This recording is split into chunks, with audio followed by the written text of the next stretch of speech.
اہل سنته خصوصاً علی احمد رضا الصدق والصفاء والوفاء قال اللہ جل شانہ فی کتابہ المجید وقولہ الحق بسم اللہ الرحمن الرحیم سبحان الذی اسری بعبدہ لیلا من المسجد الحرام الی المسجد الاقصی صدق اللہ مولانا العظیم ببرکتہ ان اللہ وملائکتہ یصلون علی النبی یا ایہا الذین آمنوا صلوا علیہ وسلموا تسلیما الصلاۃ والسلام علیک یا سیدی یا رسول اللہ وعلی آلک واصحابک یا سیدی یا حبیب اللہ الصلاۃ والسلام علیک یا سیدی یا رسول اللہ وعلی آلک واصحابک یا سیدی یا حبیب اللہ۔ بعد از حمد و صلاۃ عالی وقار سادات کرام والائے مرتبت حضرت پیر صوفی محمد بلال صاحب نقشبندی حافظہ اللہ تعالی، صاحبزادہ ابو الحسنین حافظ محمد رضوان صاحب نقشبندی حافظہ اللہ تعالی، میرے عزیز پیارے نعت خوان میاں محمد افضل صاحب زید شرفہ اور جملہ میرے محبوب صلی اللہ علیہ وسلم کے غلاموں، آج ہم معراج النبی صلی اللہ علیہ وسلم کے سلسلہ میں، جشن کے سلسلہ میں یہاں بیٹھے ہوئے ہیں۔ اگرچہ میرا جو وقت تھا وہ 9 بجے کا تھا، اعلیٰ حضرت فاضل بریلوی علیہ الرحمہ آپ فرماتے ہیں باغ میں شکر وصل تھا اور ہجر میں ہائے ہائے گل، باغ میں شکر وصل تھا اور ہجر میں ہائے ہائے گل، ہم ہیں ان کے ذکر میں 9 بجے پہنچے یا 9:30 بجے پہنچے۔ اللہ رب ذوالجلال ارشاد فرما رہا ہے سبحان الذی اسری۔ ہم بچپن سے سنتے آئے ہیں کہ اللہ رب ذوالجلال نے اپنے محبوب صلی اللہ علیہ وسلم کو لامکان کی بلندیوں پہ اپنے پاس بلایا ہے۔ معراج النبی صلی اللہ تعالی علیہ وسلم ایک نشست میں اس پہ مکمل گفتگو کرنا یہ ناممکن ہے۔ معراج النبی صلی اللہ علیہ وسلم کے مختلف پہلو ہیں، نوازشاتی پہلو کہ نبی صلی اللہ علیہ وسلم کی معراج کی رات کن کن پہ نوازشات ہوئیں، اور اس میں کچھ مشاہداتی پہلو ہیں کہ نبی صلی اللہ علیہ وسلم نے معراج کی رات کیا کیا دیکھا، کس کس کا مشاہدہ کیا۔ پھر اس میں کچھ نظریاتی پہلو ہیں کہ کچھ لوگوں نے تو بالکل ہی انکار کر دیا کہ یہ ممکن ہی نہیں ہے، ایسا ہو ہی نہیں سکتا کہ جسم جو ہے وہ ثقیل ہے وہ لامکان کی بلندیوں کی طرف چلا جائے۔ یہ جس جہان میں ہم بیٹھے ہیں یہ جہاں عالم ناسوت ہے، اور یہاں سے اگر آپ 70 کلومیٹر اوپر چلے جائیں یعنی 51 میل تو وہاں دن رات کا تصور ہی نہیں ہے۔ اس سے آگے ایک عالم ہے، عالم برودت ہے، اس سے آگے ایک عالم ہار ہے، اس سے آگے ہوائی کرہ ہے۔ وہاں کوئی چلا جائے تو وہ ہوا اس کو چھوڑتی ہی نہیں، وہ واپس آ ہی نہیں سکتا۔ اس سے آگے خلا ہے، وہاں بندہ ایک آکسیجن کے بغیر رہ ہی نہیں سکتا۔ کئی سائنسدان انہوں نے اس بات پہ دعویٰ کیا ہے کہ وہاں آکسیجن کے بغیر بندے کی موت واقع ہو جاتی ہے۔ اگر کوئی سائنسدان خلا میں جاتے بھی ہیں تو وہ آکسیجن ساتھ لے کر جاتے ہیں۔ نبی صلی اللہ تعالیٰ علیہ وسلم نے اتنے جہانوں کو کراس کر کے رب کے دربار تک پہنچے ہیں، اتنے جہانوں کو کراس کیا ہے نبی علیہ السلام نے، وہاں تک پہنچے ہیں۔ علامہ سید محمود احمد علوسی علیہ الرحمہ آپ نے لکھا کہ سرکار دو جہاں صلی اللہ علیہ وسلم جب معراج کی رات تشریف لے جا رہے تھے تو آپ کے حرم مکہ میں آپ کے سر ناز سے ایک ٹہنی ٹکرائی۔ سرکار علیہ السلام تشریف لے گئے، جب سرکار واپس آئے تو ابھی تک وہ ٹہنی حرکت کر رہی تھی۔ یہ کیسے ممکن ہے؟ بڑے بڑے خلا باز ہوں گے، بڑے بڑے پروازیں کرنے والے ہوں گے، وہ آئیں گے اور وہ کہیں گے کہ ہم وہاں تک گئے، ہم وہاں تک گئے۔ کوئی مریخ سیارے کا کہے گا، کوئی چاند کا کہے گا، تو رب ذوالجلال نے سب کو نیچے رکھ کے اپنے محبوب کو وہاں بلایا ہے کہ جہاں جسم تو کیا کسی کی روح تک بھی نہیں پہنچی، نبی اپنے جسم کے ساتھ وہاں سے ہو کے آیا کہ قیامت تک ناز کرنے والے سارے نیچے رہیں گے۔ جہاں میرا محبوب گیا ہے وہاں کوئی جا نہیں سکتا، وہاں کوئی سوچ نہیں سکتا۔ اگر میرا نبی بھی ہو کے مجھے کہے تو میں کہہ دیتا ہوں لن ترانی، تو نہیں دیکھ سکتا۔ اور یہاں محبوب وہاں پہنچے ہیں۔ پھر نبی صلی اللہ علیہ وسلم جب واپس تشریف لائے، آپ نے یہ بات بیان کر دی کہ میں راتوں رات وہاں مسجد اقصیٰ گیا ہوں، مسجد اقصیٰ سے پھر میں لامکاں کی بلندیوں پہ گیا ہوں۔ اس معراج النبی صلی اللہ علیہ وسلم کے 3 سٹیپ ہیں۔ پہلا ہے حرم مکہ سے مسجد اقصیٰ، دوسرا سٹیپ ہے مسجد اقصیٰ سے سدرۃ المنتہا، اور تیسرا ہے سدرۃ المنتہا سے لامکاں۔ یہ 3 مختلف سٹیپ ہیں معراج کے، اور محققین پہلے کو اسراء کہتے ہیں، دوسرے کو معراج کہتے ہیں، اور تیسرے کو اعراج کہتے ہیں۔ نبی صلی اللہ علیہ وسلم نے جب یہ کہا کہ میں رات اپنے رب کے حضور حاضر ہو کے آیا ہوں، انبیاء سے ملاقات کر کے آیا ہوں، ان کو نماز پڑھا کے آیا ہوں، جنت کی سیر کر کے آیا ہوں، دوزخ کو دیکھ کے آیا ہوں، تو مشرکین مکہ نے انکار کر دیا۔ کہا یہ نہیں ہو سکتا، یہ نہیں ہو سکتا۔ آج بھی اگر کوئی انکار کرتا ہے، علامہ اقبال یہ کہتا ہے ہر سینہ نشیمن نہیں جبریل امی کا، اور ہر فکر نہیں طائر فردوس کا صیاد، گو فکر خدا داد سے آزاد ہے زمانہ، پر آزادی افکار ہے ابلیس کی ایجاد۔ یعنی نبی صلی اللہ علیہ وسلم کو عقل پہ نہیں تولا جا سکتا، تو رب نے کہہ دیا سبحان الذی اسرا، پاک ہے وہ ذات جس نے سیر کرائی اپنے بندے کو۔ حالانکہ گئے نبی صلی اللہ علیہ وسلم ہیں، لیکن رب نے ان کے جانے کا ذکر نہیں کیا، اپنے بلانے کا ذکر کیا، اپنے بلانے کا ذکر کیا کہ میں نے بلایا ہے، لامکاں کی بلندیوں کی سیر میں نے کروائی ہے۔ اگر کوئی انسان نہیں جا سکتا تو پھر میں اپنے محبوب کو لے جاؤں تو انسان کی طاقت تھوڑی ہے، انسان کمزور ہے، میں بھی نہیں لے جا سکتا، یہ تو نہیں ہو سکتا۔ میں ساری قدرتوں کا مالک ہوں، سبحان ہوں، سبحان کا معنی ہے ہر عیب سے پاک ہوں، ساری کائنات میری ہے، میں جس کے لیے چاہوں کائنات کو سمیٹ دیتا ہوں، جس کے لیے چاہوں کائنات کو اوپن کر دیتا ہوں۔ یہ سارے فاصلے اپنے محبوب کے لیے سمیٹ دیے۔ پھر ایک ترجمہ اہل ذوق نے بھی یہاں کر دیا۔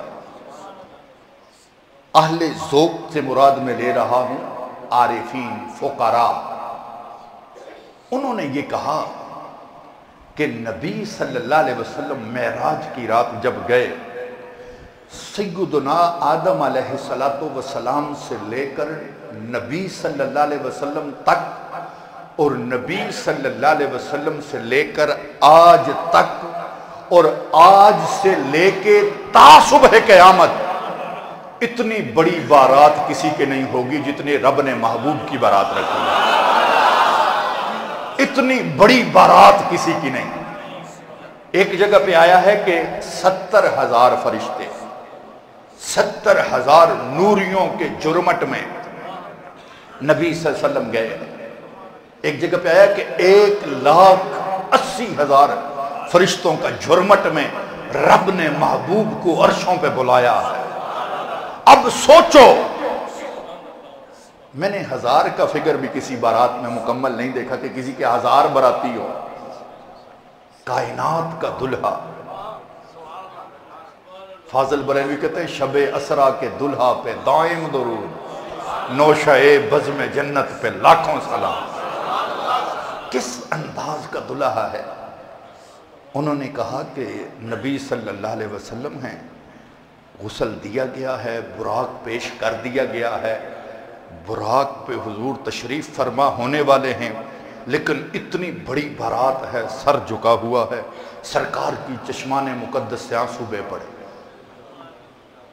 آج بھی ہمارا کوئی بیٹا، ہمارا بھائی، ہمارا بھتیجا، ہمارا بھانجا، ہمارا کوئی عزیز جس کو ہم روز ملتے ہوں، لیکن جب وہ دلہا بن کے دلہا ڈریس میں وہ گاڑی کے قریب جاتا ہے تو ہر بندہ آگے ہو کے دیکھتا ضرور ہے اس کو کہ اج ویکھیے اج ان روپ کے ہو جا چڑھیا ہے، اج دلہا ڈریس کے ہو جا پیا لگتا ہے، سارے آگے ہو کے دیکھتے ہیں۔ آج جو روپ کائنات کے دلہے پہ چڑھا تھا، نبی صلی اللہ علیہ وسلم نوریوں کے جرمٹ میں سر جھکا کے رو پڑے، کاش آج میری ماں ہوتی تو مجھے دیکھتی، کاش آج میرے بابا ہوتے تو مجھے دیکھتے کہ نوریوں نے جب مجھے دلہا بنایا ہے تو میں کیسا لگ رہا ہوں۔ آج بھی اگر کوئی دلہا بنتا ہے تو ماں اس کا ماتھا چوم کے کہتی ہے سبحان اللہ میرے پتر نو نور بڑا چڑھیا ہے، پیو سہرے نو دعاواں پہ دیندہ ہوندا ہے۔ لیکن نبی صلی اللہ علیہ وسلم معراج دی رات جب چشمان مقدس سے آنسو نکلے، رب نے یہ کہا محبوب ماں کا سایہ نہیں، میری حکمت کے تقاضے ہیں، باپ کا سایہ سر پہ نہیں، میری حکمت کے تقاضے ہیں، میں کائنات کا رب ہو کے، احکم الحاکمین ہو کے، پوری کائنات کا مالک ہو کے تو دلہا بنا ہے، میں کہہ رہا ہوں سبحان اللہ۔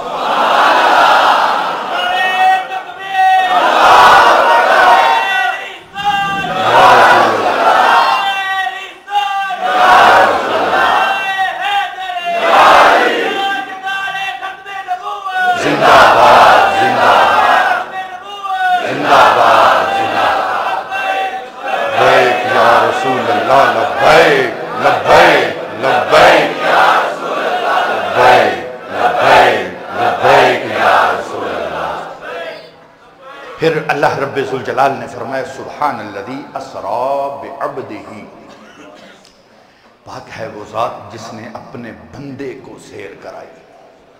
عبد کا لفظ بولا، کائنات میں عبد تو سارے ہیں، کائنات میں عبد تو سارے ہیں، لیکن عبد کامل نبی علیہ السلام کی ذات ہے۔ عبد تو سارے ہیں، عبد کامل نبی علیہ السلام کی ذات ہے۔ اور یہ نور و بشر کے جھگڑے مجھے آج تک سمجھ نہیں آتی، قوم الجھ گئی۔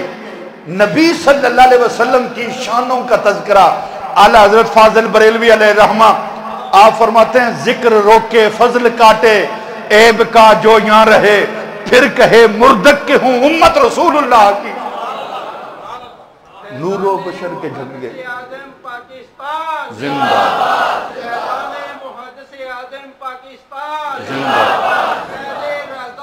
جاری رہے گا، جاری رہے گا، جاری رہے گا۔ ایک بات میں یہ بھی کر دیتا ہوں، چلیں نور و بشر کے جھگڑے ہیں، نبی صلی اللہ علیہ وسلم معراج کی رات جب اس زمین سے پرواز ہو گئی نا جی، تو بشریت ساری نیچے رہ گئی، بشریت ساری نیچے رہ گئی، سرکار نکل گئے۔ نوریوں کا سردار ہے جبریل، سارے سفر میں ساتھ تھا۔ وہاں جو سدرہ پہ لفظ لکھے ہیں نا علامہ علوسی نے، سرکار علیہ السلام نے فرمایا چل میرے نال، چل میرے نال، تو اس نے کہا لو دنوت انملتن لاحترقت، اگر میں ایک بالشت بھی آگے جاتا ہوں تو میں جل جاؤں گا۔ نوریوں کا سردار بھی نیچے ہے، کن جھگڑوں میں پڑے ہوئے ہو وہاں نوری بھی نیچے ہیں، بشریت بھی نیچے ہیں، نبی علیہ السلام آگے نکل گئے۔ نہ آپ جیسا نور کسی کا ہے، نہ آپ جیسا نورانی کوئی ہے، نہ آپ جیسا کائنات میں بشر کوئی ہے۔ بشریت میں بھی کمال ہے، نورانیت میں بھی کمال ہے۔ کامل نور اگر کسی کو بنایا ہے تو وہ نبی علیہ السلام کو بنایا ہے، کامل بشر کوئی ہے تو وہ نبی علیہ السلام۔ اور یہ جو جہاں پہ عبد کا لفظ بولا جاتا ہے قرآن میں، سبحان الذی اسری بعبدہ، رب نے اتنی بڑی ذات ہے، رسول کے دیتا، نام لے لیتا، نبی کے دیتا، سبحان الذی اسری بنبیہ، سبحان الذی اسری برسولہ، سبحان الذی اسری بمحمدہ، کوئی اور لفظ کہتا یہ عبد کیوں کہا ہے؟ یہ یاد رکھو، نبی علیہ السلام کی ذات اقدس کی دو جہتیں ہیں، ایک رسالت کی اور ایک عبدیت کی۔ جو رسالت کا تعلق ہے وہ مخلوق کے ساتھ ہے کہ آپ مخلوق کے لیے نبی ہیں۔ رسول وہ ہوتا ہے کہ انسان بشر بعث اللہ تعالی الی الخلق لتبلیغ الاحکام۔ رسالت کا تعلق مخلوق کے ساتھ ہے اور ابدیت کا تعلق رب کے ساتھ ہے۔ تو جو رب کا محبوب کے ساتھ تعلق تھا، رب نے وہ تعلق بیان کیا ہے۔ اس سے کوئی یہ نہ سمجھے کہ وہ بشر تھے یا وہ عبد تھے یا بشریت افضل ہے، اس طرح کی بات نہیں۔ جو رب کے ساتھ تعلق تھا، رب نے اپنے تعلق کے ساتھ نبی علیہ السلام کا ذکر کیا۔ فرمایا سبحان الذی اسری بعبدہ لیلا من المسجد الحرام الی المسجد الاقصی۔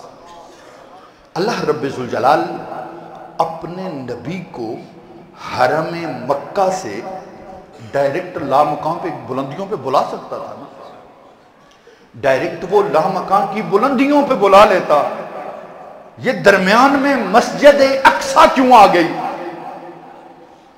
حرم مکہ سے سفر ہے مسجد اقصی کا اور مسجد اقصی سے لامکان کا، تو رب ڈائریکٹ بھی تو اپنے نبی کو حرم مکہ سے لامکان کی طرف بلا سکتا تھا، مسجد اقصی کیوں بلایا؟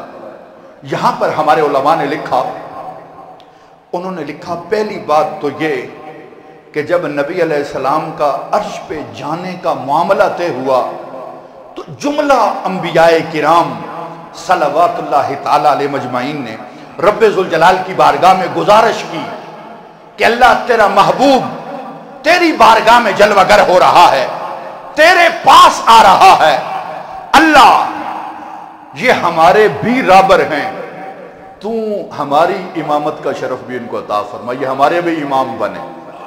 تو انبیاء کرام کی دعا کو، اس درخواست کو قبول کرتے ہوئے رب ذوالجلال نے نبی علیہ السلام کو پہلے اقصی میں بھیجا کہ وہاں آپ نے امامت کروائی۔ شاہ نصیر الدین نصیر چراغ گولڑا آپ فرماتے ہیں کہ وہ امامت کی شب اور صف انبیاء، وہ امامت کی شب اور صف انبیاء مقتدی مقتدا دیکھتے رہ گئے، مقتدی مقتدا دیکھتے رہ گئے، ٹھہر گئے سدرہ پہ روح الامین، ٹھہر گئے سدرہ پہ روح الامین، سفر مصطفیٰ دیکھتے رہ گئے۔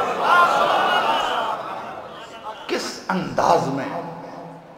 دوسرا کہ مسجد اقصی کا جب سے بنی ہے کئی بار اس کا تقدس کفار نے پامال کیا ہے، تو نبی صلی اللہ علیہ وسلم کو اس لیے بھیجا کہ وہاں آپ کے قدمین شریفین لگیں گے تو اس مسجد کا تقدس بحال ہو جائے گا۔ تیسرا کہ رب کے دربار میں مسجد اقصی نے خواہش کی تھی، اللہ تیرا محبوب آ رہا ہے، اس کے قدم مجھ پہ بھی لگے۔ چوتھی حکمت کہ نبی صلی اللہ علیہ وسلم نے مسجد اقصی کی طرف 16 یا 17 ماہ منہ کر کے نماز پڑھی ہے، تو نبی صلی اللہ علیہ وسلم کی خواہش تھی کہ ویسے تو نہ نبی علیہ السلام پہلے کبھی گئے ہیں نہ معراج کے بعد کبھی تشریف لے گئے ہیں، نبی علیہ السلام کی یہ خواہش تھی کہ میں اپنے قبلہ اول میں پہنچوں، تو رب نے نبی کی خواہش کو پورا کرتے ہوئے وہاں پہنچایا۔ پھر نبی صلی اللہ علیہ وسلم نے خود صرف فرمایا، انبیاء سارے وہاں پہنچ گئے، نبی علیہ السلام نے فرمایا مررت بقبر موسیٰ فہو قائم یصلی فی قبرہ، میں موسیٰ علیہ السلام کی قبر سے گزرا، وہ قائم یصلی فی قبرہ کیا کر رہے تھے؟ کسی نے ترجمہ کیا ہے نماز پڑھ رہے تھے، ٹھیک ہے، یہ کوئی جو مرضی کرے، ایک ترجمہ میں کر دیتا ہوں کہ صلاۃ کے ڈکشنری میں، صلاۃ لفظ صلاۃ کے ڈکشنری میں 61 معنی لکھے ہوئے ہیں۔ لفظ صلاۃ کے کوئی بھی ڈکشنری، منجد ہو، مصباح اللغات ہو، کوئی بھی ہو، 61 معنی لکھے ہوئے ہیں۔ ایک معنی ہے نماز، ایک معنی ہے دعا، ایک معروف معنی ہے درود۔ اے جھگڑا بھی موک گیا کہ سلام کھڑے ہو کے پڑھنا جائز ہے کہ نہیں جائز، اے بھی نال ہی موک گیا، کہا کہ مررت بقبر موسیٰ فہو قائم یصلی فی قبرہ، ایک معنی ہے نماز پڑھ رہے تھے، دوسرا معنی یہاں یہ ہو سکتا ہے کہ میں موسیٰ علیہ السلام کی قبر کے پاس سے گزرا، وہ مجھ پہ کھڑے ہو کے درود پڑھ رہے تھے، وہ مجھ پہ کھڑے ہو کے درود پڑھ رہے تھے۔ نبی صلی اللہ علیہ وسلم کہتے ہیں کہ میں آگے گیا، انبیاء سے ملاقاتیں ہوں، سارے انبیاء کرام صلوات اللہ تعالی علیہ مجمعین نے خطبے دیے۔ علامہ ابن کثیر نے وہ خطبے ذکر کیے ہیں صحیح سند کے ساتھ، نبی صلی اللہ علیہ وسلم کا خطبہ تفصیلاً ابن کثیر نے لکھا، جو خطبہ سرکار علیہ السلام نے مسجد اقصی میں دیا، اور وہاں نوازشات کیا ہوئی کہ سرکار علیہ السلام نے، سارے انبیاء نے اللہ کی توحید بیان کی، اللہ کی عنایات بیان کی، کہ اللہ نے جو جو کچھ انہیں عطا فرمایا تھا وہ بیان کیا۔ یہ خوش قسمت امت ہے، ہم خوش قسمت نکلے کہ نبی صلی اللہ علیہ وسلم نے اپنی امت کا 3 مرتبہ اپنے خطبے میں ذکر فرمایا ہے، 3 مرتبہ معراج کے خطبے میں ذکر فرمایا ہے۔ پھر نبی صلی اللہ علیہ وسلم لامقام کی بلندیوں پہ، جبریل سدرہ پہ رک گئے، نبی صلی اللہ علیہ وسلم آگے نکل گئے۔ پہلے یہ بنتا تھا کہ جبرائیل جو تھا وہ گائیڈنر تھا، وہ راستے بتا رہا تھا، نبی علیہ السلام کو لے گیا تھا۔ جب جبریل علیہ السلام راستے بتا رہے تھے، لے گئے تھے، تو جبریل سدرہ پہ ٹھہر گئے ہیں، اگلا راستہ کون بتا رہا تھا نبی علیہ السلام کو؟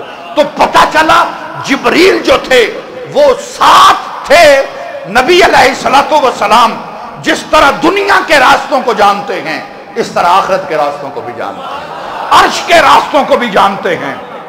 میں مثال دے دیتا ہوں، یہاں پہ اگر کوئی کسی سیاسی پارٹی کا بندہ ہو نا، کسی بھی سیاسی پارٹی کا، ٹھیک ہے، نون لیگ، کاف لیگ، یہ لیگ، وہ لیگ،